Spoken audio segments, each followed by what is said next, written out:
Okay, 1, 2, 3. Welcome to Mungallala. I don't think we feel poor. No.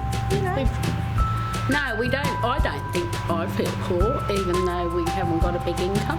But I think for the most part, people have turned around and just gone, oh, we're the poorest town. Maybe we ought to go and put a sign on the bottom of the Mungallala. Welcome to the poorest postcode in Australia.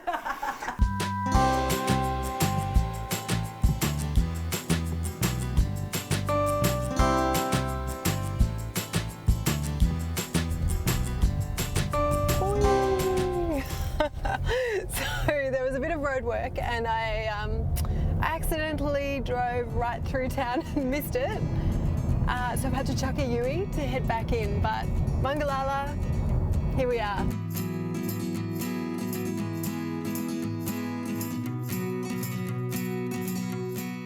Rough. It's not soft. Oh, you always think there's a worse place here, but apparently not. But, yeah. It's just like, it's like when you picture an Aussie outback town, like Mungallala comes to mind, like it's got the pub and it's not very big and it's just the atmosphere. Yeah. It's got a pub. Yeah.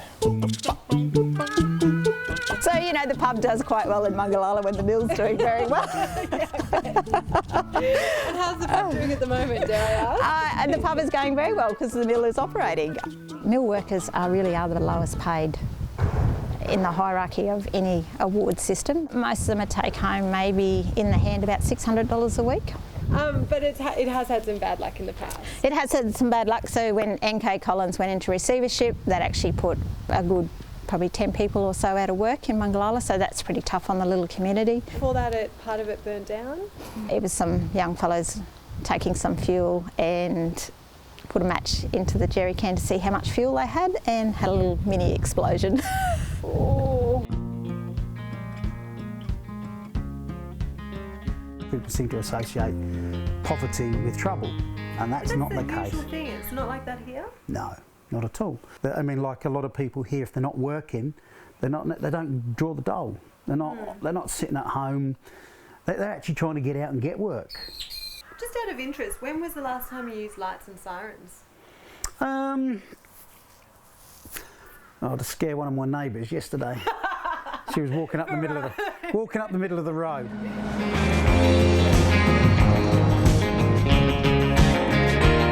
So it's a little funny story. So he told me, I said, how big is the Mungallala? He said the Mungallala is a little bit smaller than Melbourne. So when I came here, so the bus driver said that this is the Mungallala. I said, no, it's not Mungallala. So You didn't believe the bus driver? No, I didn't believe. So like we are working and we are living here is like our home. So we love that. Yeah. So they asked me to come to church with them this morning, and I think what they mean is here at the golf club. Irene, you had a special offer for me. I do I don't have think it was even an offer, was it? It was more of a... you were pushed into it, actually. It was a demand, yeah. It was a demand. Yeah. A $5 offer to join our golf club. Do you play golf? Mini golf? Yeah. Okay. I'm not bad at mini golf. This is mini, it's only 3 holes.